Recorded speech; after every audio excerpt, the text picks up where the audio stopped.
오늘은 이사야서 55장, 구약 성경 1035면쯤에 있는 이사야서 55장 말씀입니다. 1절부터 13절까지 전체를 우리가 한번 읽고 나눠볼 텐데 한 절씩 번갈아서 봉독합시다. 오호라, 너희 모든 목마른 자들아 물로 나오라. 돈 없는 자도 오라. 너희는 와서 사 먹되 돈 없이 값 없이 와서 포도주와 젖을 사라.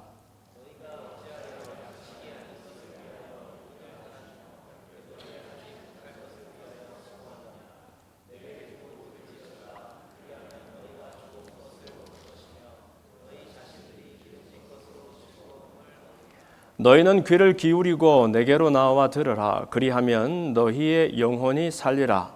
내가 너희를 위하여 영원한 언약을 맺으리니 곧 다윗에게 허락한 확실한 은혜이니라.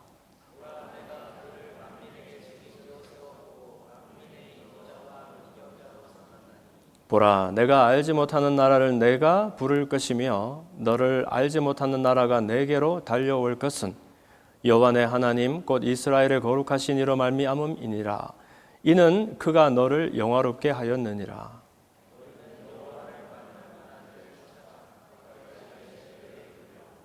악인은 그의 길을, 불의한 자는 그의 생각을 버리고 여호와께로 돌아오라. 그리하면 그가 긍휼히 여기시리라. 우리 하나님께로 돌아오라. 그가 너그럽게 용서하시리라.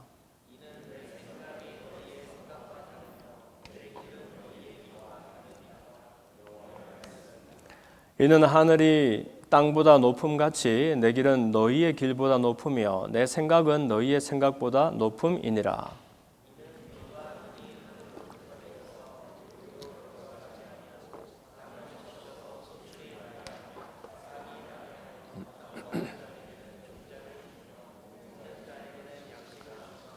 내 입에서 나가는 말도 이와 같이 헛되이 내게로 되돌아오지 아니하고 나의 기뻐하는 뜻을 이루며 내가 보낸 일에 형통함이니라.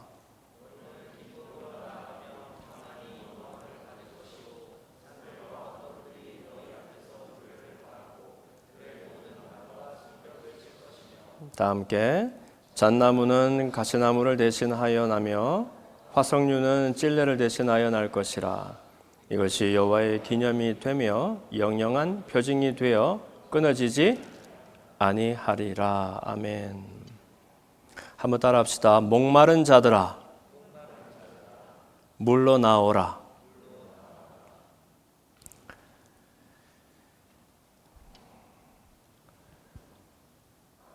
오늘은 이사야서 55장 말씀을 함께 나눠봅시다. 이사야 선지자는 예수님이 오시기 전에 한 700여 년 그 이전에 남유다 왕국에서 예루살렘을 근거해서 활약했던 선지자, 예언자였지요. 예수님 전에 700년을 얘기하니까 지금으로부터 한 2700여 년 전에 그 남유다에서 선지자 역할을 했던 사람입니다. 근데 이 이사야서가 성경에 있는 여러 선지서들 가운데서 가장 오래된 책이거든요. 그런데다가 분량이 무려 66장이 됩니다. 성경이 몇 권이죠? 성경 한 권이죠. 그 안에 책이 몇 권이 들어있죠? 66권. 구약은 몇 권이에요? 39권. 신약은요? 27권. 그래서 3, 9, 27 그러잖아요. 이 이사야서를 보면은 이사야가 사실은 성경 전체를 다 보지도 않았는데 1장부터 39장까지가 자기 조국과 민족의 장래에 대해서 예언을 하는 내용이 있어요. 그리고 이제 40장부터 66장까지가 그러나 그것이 끝이 아니고 장차 다시 오실 메시아에 대해서 이렇게 소망을 주는 이야기가 들어있죠. 어떻게 보면 참 성경 전체와 좀 매칭이 되는 그런 이야기인 것 같아요. 그리고 사실 이사야서가 우리 크리스천들이 가장 많이 들어봤던 나 저 구절 들어봤어. 나 저 구절 잘 알아. 그리고 심지어 암송하는 그런 요절들이 많이 있는 책이기도 합니다. 그리고 실은 이 이사야가 살던 그 시대가 굉장한 격변기였어요. 격동의 시기였습니다. 그리고 이사야뿐만 아니라 뭐 호세아라든지 다른 선지자들이 동시대를 이렇게 앞서거니 뒤서거니 하면서 그 조국과 민족에 우리 마음을 돌이키자. 우리에게 지금 닥쳐온 이 고난은 그냥 단순한 뭐 지정학적인 정치적인 그런 불편이 아니고 사실 우리의 마음이 하나님으로부터 떠났을 때 하나님이 우리를 돌이키게 하기 위하여 주시는 일들이다. 마음을 돌리자 하는 그런 얘기들을 이렇게 외치면서 활약했던 선지자들이 많았어요. 그래서 이 시대의 선지자들의 이야기들을 보면 내용들이 좀 비슷하거나 표현이 비슷한 내용들이 좀 많이 있습니다. 특히 이사야 선지자는 그때 당시 이제 여러분들 왜 구약 얘기만 하면 그때 당시의 상황이 거의 비슷하지? 이런 질문 한 적이 있죠. 뭐 다윗 때에는 그 통일왕국이 되었다가 솔로몬 때의 영광을 누리고 그러나 솔로몬의 범죄 때문인지 그 뒤에 왕국이 남북으로 둘러 쪼개지게 되고 그러다가 계속해서 하나님 외면하고서 죄악 가운데 살아가던 이스라엘 백성들이 결국은 강대국 아시리아와 또 그 어디죠? 바벨론에 의해서 멸망을 당하고 뭐 그런 얘기들이 자꾸 배경으로 나오잖아요. 목사님 이상한데요. 왜 책은 다른데 다른 책을 설명하면서 계속 배경이 비슷합니까? 할 수 있는데요. 그 시기가 가장 그 격변하는 어떻게 보면 이스라엘에게 어려운 도전의 시기였고 또 그 시기가 그랬기 때문에 더더욱 당시의 선지자들이 그 시기에 맞추어서 또 민족에게 그 하나님께로 돌아올 것을 호소하는 그런 내용들이 많이 기록되다 보니까 그 배경과 역사적인 이야기들이 그렇게 좀 중복되는 것을 볼 수 있어요. 어쨌든 요점은 뭐냐 하면 이사야 때에 보니까 그때 이미 이제 북이스라엘은 기울어서 우리가 아수르라 그러죠. 아시리아에게 이제 넘어가는 그런 시기입니다. 그리고 남유다도 사실은 오늘 내일 하는 거예요. 당시 세계 최강은 아수르였거든요. 그래서 계속해서 이게 저항하고 대항하는 유다를 나중에는 예루살렘이 아예 포위를 당하는 그런 위기에까지 처하게 됩니다. 그래서 남쪽에 있던 사람들이 남한국 사람들이 야 이거 안 되겠다. 우리 멸망할 것 같아. 그래서 차라리 주위에 있는 힘센 나라들과 동맹을 맺고 우리 목숨을 지키자. 그래서 뭐 애굽이라 불리던 그 이집트라든지 이런 나라들과 손을 잡고 아수르에 대항할 것을 그렇게 계획을 하게 되지요. 심지어 왕들도 나와서 이렇게 그 동맹을 맺고 하는 일들을 이렇게 열심히 하게 됩니다. 그때 이제 이사야가 하는 얘기가 뭐냐 하면 지금 그런 것이 대수가 아니라는 거예요. 그런 것이 대수가 아니고 자기는 지금 눈앞에 보고 있는 거예요. 장차 자기 민족과 이 나라가 어떻게 될 것인지에 대해서 하나님이 눈으로 보여주시는 거 있죠. 사실 우리를 기다리고 있는 것은 이미 멸망이다. 하나님이 나에게 보여주시는데 우리 민족은 이제 큰 나라들에게 집어삼키게 되어 있다. 그런데 지금은 안 삼키기 위해서, 안 죽기 위해서 지금 궁리할 때가 아니고 우리가 이 지경에 어떻게 놓이게 되었는지를 돌이켜서 우리가 떠나온 그 자리 하나님께로 돌아가야 될 그런 시기다라고 호소를 하게 되는 거죠. 그래서 사람들이 물론 그 말을 잘 안 따르죠. 결국은 그래서 남유다도 근데 참 웃기는 게 하나님이 아수르에 의해서 똑같이 멸망당하는 것이 아니라 그 아수르까지도 더 큰 나라, 나중에 나오는 더 큰 나라 바벨론으로 그냥 쳐버립니다. 그리고 바벨론에 의해서 이제 남유다가 집어삼키게 되는 거죠. 그게 뭐냐 하면 주권이라는 것은 사람에게 있지 아니하고 하나님의 손에 달려있다는 것을 보여주셨던 거예요. 그래서 그때 하는 말이 이사야가 계속해서 1장부터 39장까지 우리의 곧 장차 있을 일들이 이런 비극들이 이런 멸망들이 우리를 기다리고 있다는 얘기를 계속해서 예언을 해줍니다. 그런데 그렇게 하면서 우리는 이제 죽게 되었으니까 포기해라 이 말이 아니라 그러나 이 예루살렘에 넘어갈 것이요 예루살렘이 삼켜질 것인데 이것이 끝이 아니라는 거예요. 그리고 예루살렘이 무너지면 그 무너진 예루살렘이 회복되는 것이 아니라 새로운 예루살렘이 우리에게 다가오게 될 것이다. 마치 큰 나무가 있는데 그 나무가 그냥 밑둥째 그냥 잘려져 버린 거예요. 그리고 심지어 남아있는 그 그루터기가 전쟁의 포화 속에서 완전히 거슬려서 더 이상 생명이 없게 된 그것이 바로 이 예루살렘과 남유다의 모습이라는 거죠. 그러나 그 그을려버렸던 그 그루터기에서 새 씨앗이 나오는데 그것은 다름 아니라 장차 오실 우리를 살리고 길을 내어주시고 길이 되어주실 예수님께서 비록 사람 눈으로 보기에는 흠모할 만한 아무것도 없고 풍채도 없고 그런 연약한 마치 바싹 마른 땅에서 돋아나는 그런 연약한 순처럼 오시지만 그러나 그분 속에 하나님이 새로운 예루살렘을 우리 가운데서 찾을 수 있도록 길을 내어주실 것이다 하는 그 새로운 소망 가운데 붙들리도록 사람들을 초대하고 있는 거예요. 그래서 오늘 이사야서 55장은 그 앞에 이사야서 53장에서 사실은 곧 오실 메시아에 대해서 예수님에 대해서 어떻게 700년도 더 전에 이렇게 마치 붓으로 그림을 그리듯이 예수님을 설명하고 이렇게 예언할 수 있었는지 모르겠어요. 그 53장을 보면 그는 주 앞에서 자라나기를 연한 순 같고 마른 땅에서 나온 뿌리 같아서 고운 모양도 없고 풍채도 없으나 그리고 우리가 보기에 흠모할 만한 아름다운 것도 아무것도 없도다. 그는 멸시를 받아서 사람들에게 버림받았으며 메시아가 와도 사람들이 환영하지 않는다는 것이죠. 고생을 많이 겪었으며 질고를 아는 사람이라. 마치 사람들이 그에게서 얼굴을 가리는 것 같이 멸시를 당했고 우리도 그를 귀히 여기지 아니하였도다. 그리고 그러나 그분이 그럼에도 불구하고 이 땅에 오시는 것은 그는 실로 우리의 질고를 지고 우리의 슬픔을 당하였거늘 우리는 생각하기를 그는 벌을 받아서 하나님께 맞고 고난을 당한다 하였노라. 그러나 그가 찔리는 것은 우리의 허물 때문이고 그가 상하는 것은 우리의 죄악 때문이다.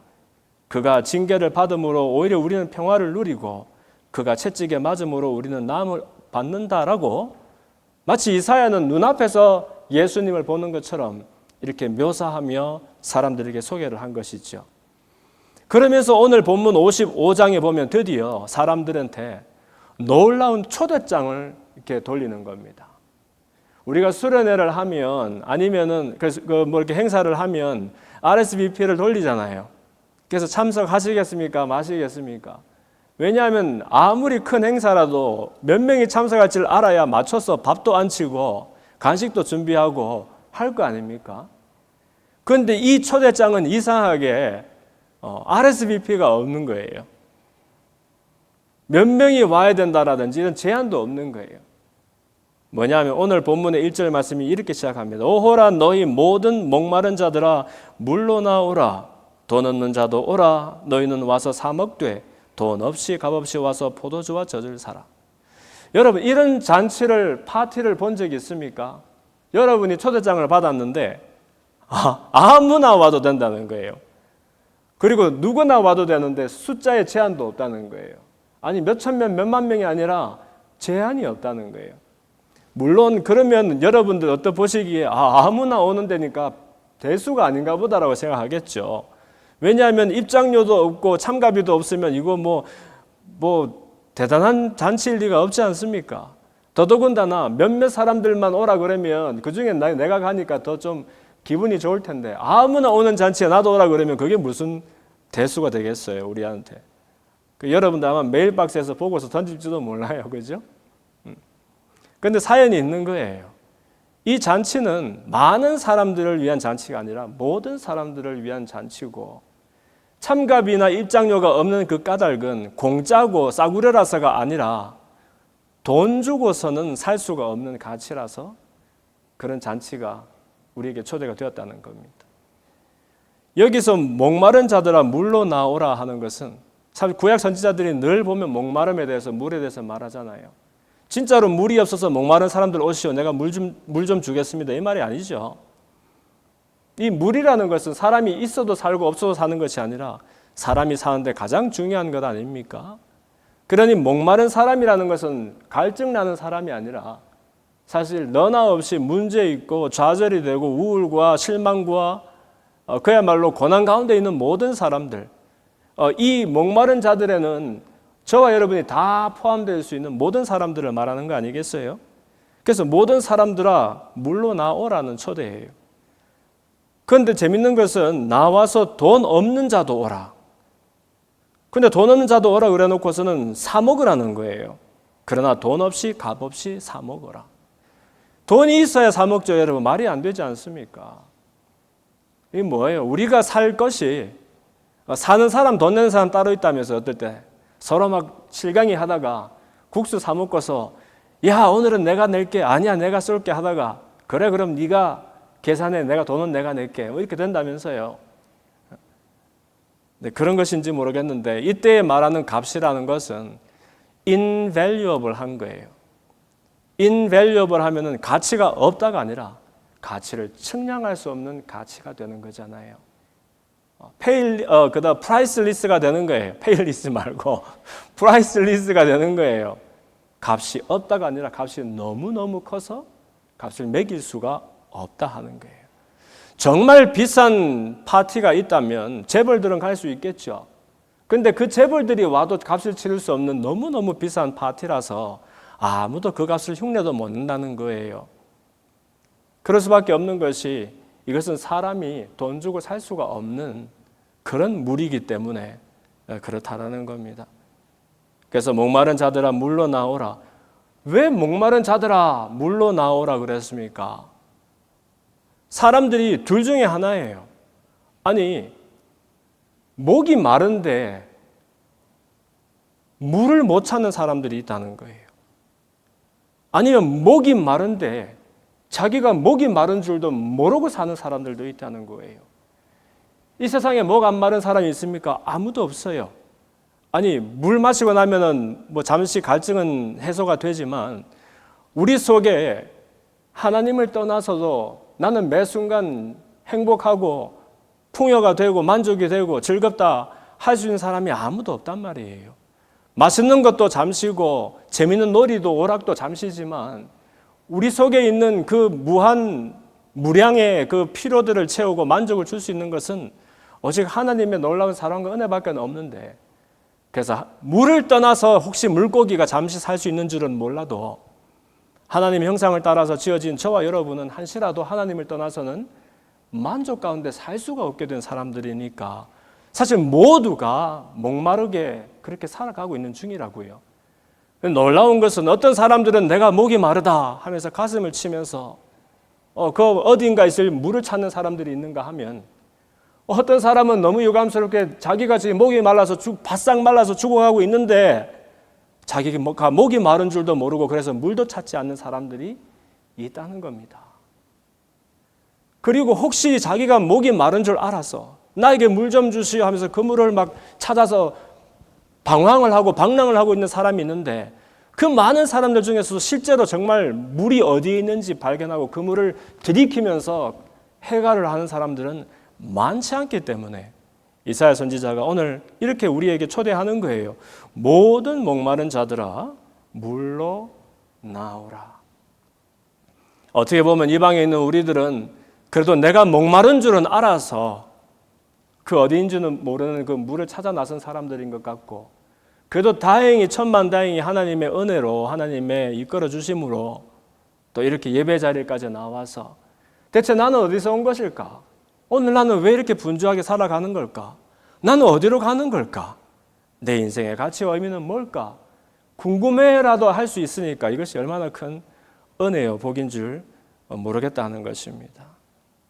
그래서 이 55장 전체는 어떻게 보면 정말 우리가 상상할 수가 없는 고난과 절망 가운데, 아니 이제 눈앞에 이제 나라의 멸망이 기다리고 있는 이 사람들에게 이 사람의 말로 위로하고 격려하는 그런 것이 아니라, 멸망도 눈에 보이지만 똑같이 마치 눈앞에 보이는, 그러나 장차 하나님이 무너진 예루살렘을 회복하는 것이 아니라 전혀 다른 새로운 예루살렘을 우리에게 선물하시는 것처럼 우리를 영원히 목마르지 않는 길로 인도하실 예수 그리스도에 대한 소망을 품게 하는 놀라운 초대장이 된다는 것이지요. 13절까지 내용을 제가 간추려서 한번 나눠볼 테니까 여러분 이 속에서 내 이야기를 한번 발견해 봅시다. 2절 말씀 보니까 너희가 어찌하여 양식이 아닌 것을 위하여 은을 달아주며 배부르게 하지 못할 것을 위하여 수고하느냐. 그러나 내게 듣고 들을지어다. 이렇게 말씀하고 있어요. 여러분, 너희가 어찌하여 양식 아닌 것을 위하여 은을 달아주고 배부르게 하지 못할 것을 위하여 수고하느냐. 이게 어떻게 보면 우리 이야기 아닙니까?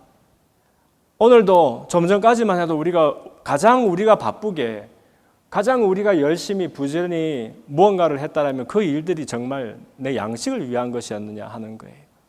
양식은 음식이죠. 근데 왜 양식이라 그러면 양식 그러면 한식, 양식 이거 말고 네, 양식 그러면 사람을 살리는 음식을 말하잖아요. 기를 양, 먹을 식. 그래서 사람한테서 꼭 있어야 되는 음식을 양식이라 한다면 우리가 하는 그 많은 것들 중에서 우리가 목매달고서 오늘도 정말 한번 잘해보려고 최선을 다해서 달려가는 그 모든 일들이 정말 나를 살리기 위해서 꼭 필요한 양식이냐 하는 거예요. 물론 맡은 일들을 최선을 다해야 되겠죠. 공부도 열심히 하고 일도 열심히 하고 맡은 책임들도 다 하고. 그러나 그 열심히 하는 것 그 위에 왜 하느냐, 무엇을 위해 하느냐 하는 것은 다른 질문인 것 같아요. 사람들이 밤새도록 장례식장 가서 곡을 했는데 아침에 일어나가지고 근데 누가 죽었더라 이러는 거하고 비슷한 거 아닙니까? 열심히 수고는 하고 아니요. 저는 목표가 있어요. 보다 나은 내일을 위해서 그리고 보다 나은 내년을 위해서 더 나은 진로와 더 나은 그 어떤 진학과 더 나은 가정을 위해서 오늘의 행복을 유보하면서 지금 달리고 있는 거예요. 방해하지 마세요. 나 지금 바빠요. 뭐 그렇게 말하겠지만 그러나 정말 그것이 사람 죽고 살리는 데 있어서 가장 중요한 양식이 되냐 하는 겁니다. 저는 연애하면서도 꽃을 한 번도 사본 적이 없어요. 한 번 샀어요. 한 번. 그것도 검은색 비닐봉다리에 숨겨가지고. 근데 제 논리는 뭐였냐면 항상 못 먹지 않느냐 하는 거였어요. 그걸 먹을 수 있으면은 돈을 주고 사서 이렇게 주거니 받거니 하겠는데 먹지도 못하는데 자꾸 돈을 쓰면 되겠느냐 하는 것이 제 나름의 논리였단 말이에요. 근데 여러분 그러면 안 돼요. 근데 그러면은 나중에 더 곤란해져요. 근데 뭐냐면 사람이 어떻게 보면 가장 중요한 것을 놓쳐놓고서는 덜 중요한 것들 때문에 가장 중요한 것을 잃어버리는 과오가 얼마나 많으냐 하는 것이지요. 그리고 배부르게 하지 못할 그것들을 위해서 왜 지금 수고하고 있느냐? 우리가 하는 일들이 다 부질없다는 얘기가 아니고 덜 중요한 일들 때문에 사람의 죽고 사는 그 길을 내어주지는 말아라 하는 것을 말하고 있는 것이죠. 이런 사람들에게 뭐라 하느냐? 너는 나에게 듣고 들을지어다. 히브리 말에는 강조하는 어법이 발전되어 있지 않아요. 그래서 강조하는 부사가 없습니다. 우리는 매우 열심히 일해라 이렇게 할 수 있죠.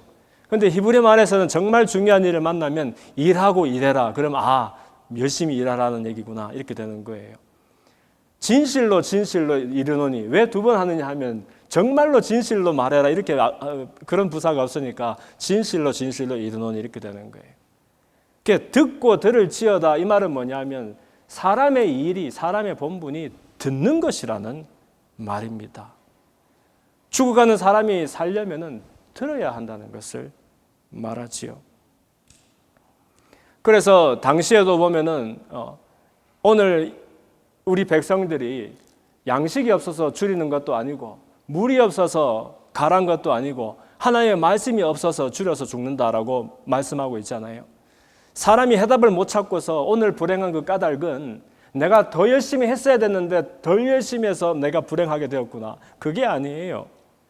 듣지를 안 해서 내가 불행하고 곤란하게 되었다는 것을 사람들이 모른다는 거예요.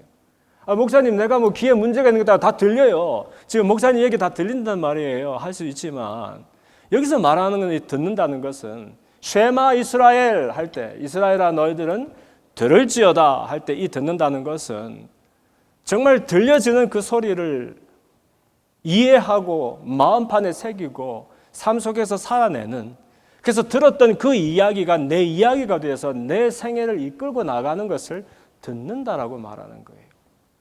저를 포함해서 우리들은 보면은 안 듣는 것 같아요. 그리고 안 들리는 것 같아요.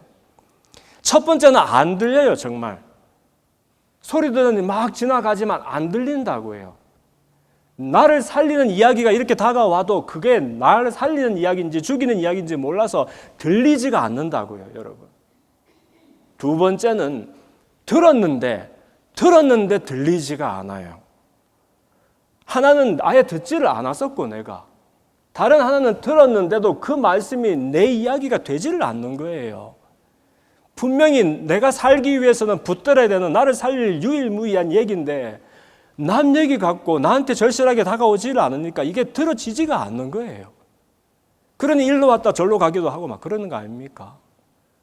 저는 짧은 시절을 살았지만 모르겠어요. 지금 돌아보니까 다시 한번 내 지난 시간들을 다시 한번 살아보라 그러면 하고 싶은 게 아무것도 없는 거 있죠.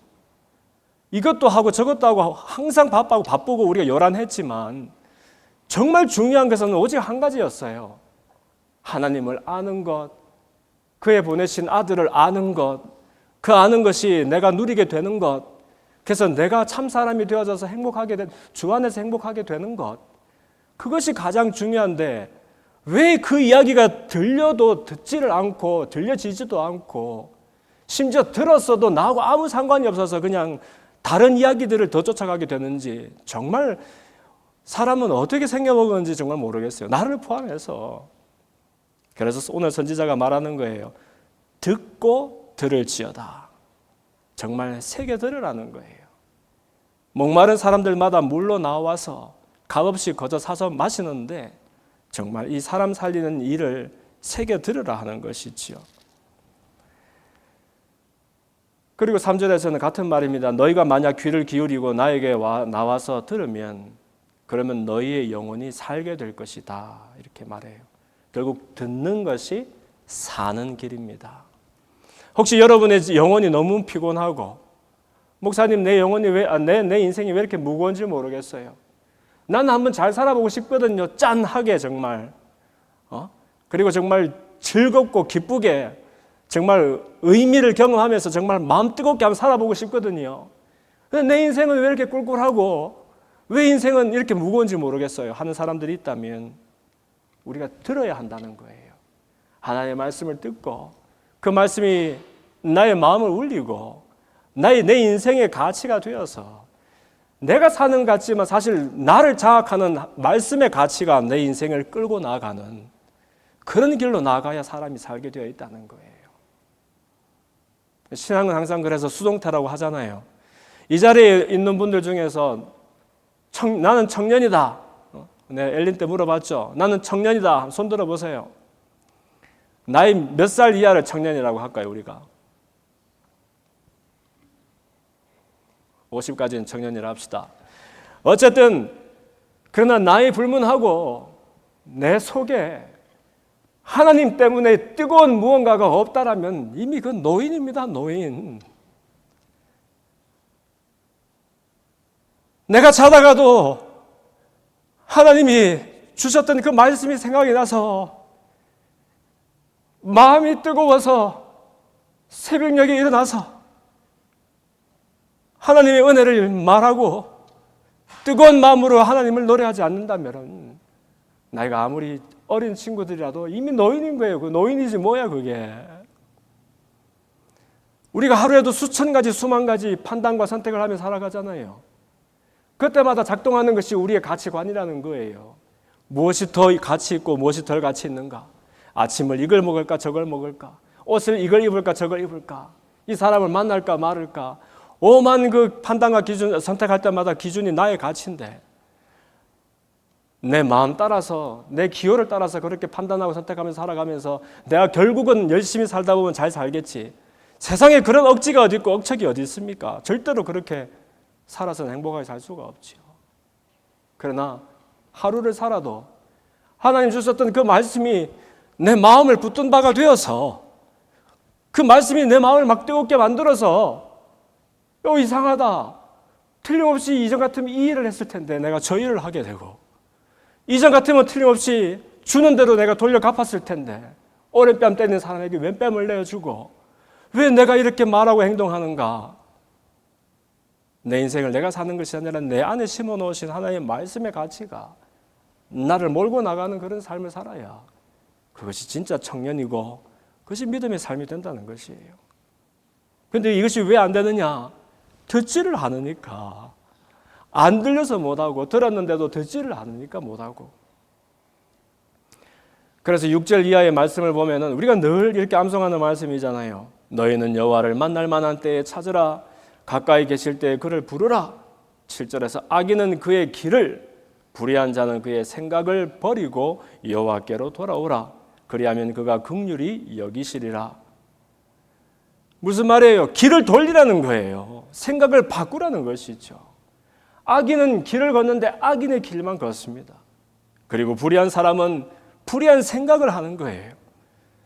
그런데 우리가 어떤 목적지를 향해서 열심히 다름질을 하고 있는데 엉뚱한 길 위에 올라놓고 그 위에서 아무리 달린들, 아무리 빠른 차를 탄들 어떻게 목적지를 갈 수 있겠어요? 내가 부산 가는 길에 올라놓고서 내가 열심히 달리면 서울을 갈 수 있겠습니까? 차라리 길을 내려서 바꾸어 타야 될 일이지요. 사람들마다 내가 어느 길에 올라가 있는지, 나를 이끌어 나가는 생각은 어떤 생각인지를 분별하는 지혜가 있어야 한다는 거예요. 그래서 주님이 본인 스스로를 소개하실 때 뭐라 그래요? 나는 길이요, 진리요, 생명이니. 주님은 길을 내어주러 오신 분이라니까요. 사람이 혼자서는 용서서는 이룰 수가 없는 그 행복한 길을 찾게 하기 위해서 원래 사람, 참 사람을 회복하게 하기 위한 그 길을 만들어 주시는 분이 아니라 아예 그분이 길이 되어 주신 분이시잖아요. 그러므로 저와 여러분은 나는 어느 길에 올라 있는 사람인가, 어떤 생각 속에 사는가 살피는 지혜가 있었으면 좋겠어요. 왜냐하면 8절에서 내 생각은 너희의 생각과 다르며 내 길은 너희의 길과 다름이다라고 말씀하세요. 마치 하늘이 땅보다 높은 같이, 이거는 뭐 천지 차이 아닙니까? 그리고 내 길은 너희 길보다 높으며 생각은 너희 생각보다 높다라고 말씀해 주시는 거 있죠. 그래서 우리 생애가 마치 하늘에서 내려오는 것들을 흘려내는 그런 삶을 살아라라고 격려하시는 것을 볼 수 있어요. 10절에서는 비 이야기가 나옵니다. 비가 하늘에서 내리는데 허투루 내려서 그냥 바삭 말라서 하늘로 올라가는 게 아니라는 거예요. 무슨 말이냐면 10절에서 이는 비와 눈이 하늘로부터 내려서 그리로 그냥 되돌아가지 아니하고 온 땅을 적신다는 거죠. 땅을 적시고 소출이 나게 하고 싹이 나게 하고 파종하는 자에게나 또 종자를 주며 먹는 자에게 양식을 준 것 같다. 그리고 내 입에서 나오는 말도 같다, 그와 같다 이렇게 말씀하시는 거예요. 하나님이 우리에게 주시는 그 말씀은 하늘에서 땅에 내려왔다가 햇볕이 뜨면 말라서 다시 하늘로 올라가는 그런 말씀이 아니고 대지를 다 적시고 논밭에 소출을 풍요롭게 만드는 것처럼 우리 속에 들어와서 하나님이 기뻐하는 뜻을 이루며 우리를 형통케 만드는 말씀이다라고 말하고 있는 거예요.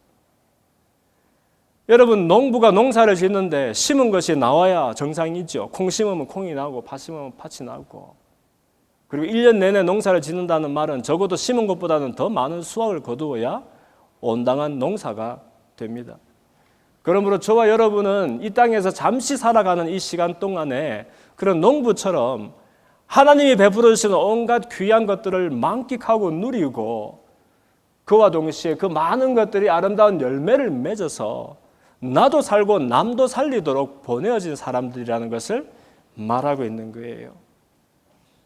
내가 받은 은혜가 얼마나 큽니까?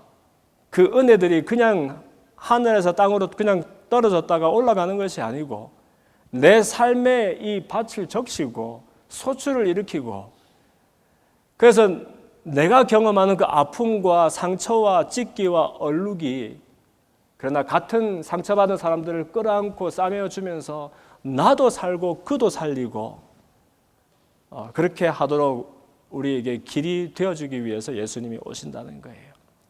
놀라운 일 아닙니까, 여러분? 놀라운 일. 근데 이런 잔치로 나오는데 입장료가 얼마라고요? 입장료 자체는 어마어마한 금액이죠. 우리가 다 낼 수가 없는 금액이죠. 그런데 올 때 어떻게 오라? 거저 오라는 거예요. 목마른 사람들아 물러 나와라. 돈도 없이 값도 없이 사서 마시라는 거예요. 저는 이 말씀이 우리들에게 큰 격려와 또 소망을 주는 말씀이라고 생각합니다. 여러분 혹시 여러분들 마음속에 염려와 걱정과 근심이 있습니까? 또 혹시 문제 없는 사람이 있습니까? 그러면 이 방에 너나 없이 모양과 크기가 달라서 그렇지 다 저마다의 근심과 문제를 가지고 살아가고 있잖아요. 그런데 여러분 그 문제가 우리가 목마른 줄도 모르고 또 목마른 줄은 알아도 물을 찾지 않고서 내 힘으로 그냥 궁리하면서 그 문제를 맞닥뜨리면 사실은 정체미상의 적과 싸우느라 허공에 그냥 주먹질만 하면서 혼자 그냥 제풀에 힘이 빠져서 쓰러지고 마는 그런 인생으로 끝이 나게 된다는 거예요. 그러나 이것은 사실은 내 앞에 있는 문제의 문제가 아니고 나를 대적하는 그 적의 문제가 아니고 사실 내 속에 생명이 없고 영원히 내 영혼을 목마르지 않게 하는 그 생수가 없기 때문이라는 것을 우리가 고백해야 한다는 거예요. 물고기가 물을 떠나서 잠시 살 수 있다니까요. 그러나 우리 사람은 하나님 떠나서는 잠시도 사람이 누리도록 만들어진 의미와 행복을 경험하면서 살 수가 없게 되어 있습니다. 여러분들 공부하면서 일하면서 많은 도전 속에 있는 나를 볼 때 또 관계 속에서 또 우울하고 좌절되고 하는 그런 문제들을 만날 때 어떻게 하면 내가 더 용을 써서 힘을 내서 이걸 한번 넘어볼까? 물론 그 노력은 가상하죠. 앞으로도 계속 열심히 공부하고 일하세요. 그러나 사람 살리는데 가장 중요한 것은 무엇이었다? 듣는 것이었어요. 내가 아침에 주의 음성을 듣습니다. 주여 나에게 말씀하여 주옵소서. 내가 사는 그 길이 어디에 있는지, 내가 마실 물이 어디에 있는지 알게 하여 주옵소서. 그러면 하나님이 부어주시는 그 은혜의 강수가 우리의 인생을 적시고 하나님의 기뻐하시는 뜻이 우리 가운데 형통하게 일어난다라고 말하잖아요. 그러므로 12절에 너희는 나갈 때 그냥 나가지 말라는 거예요. 기쁨으로 나아가며 또 평안히 인도함을 받을 것이다.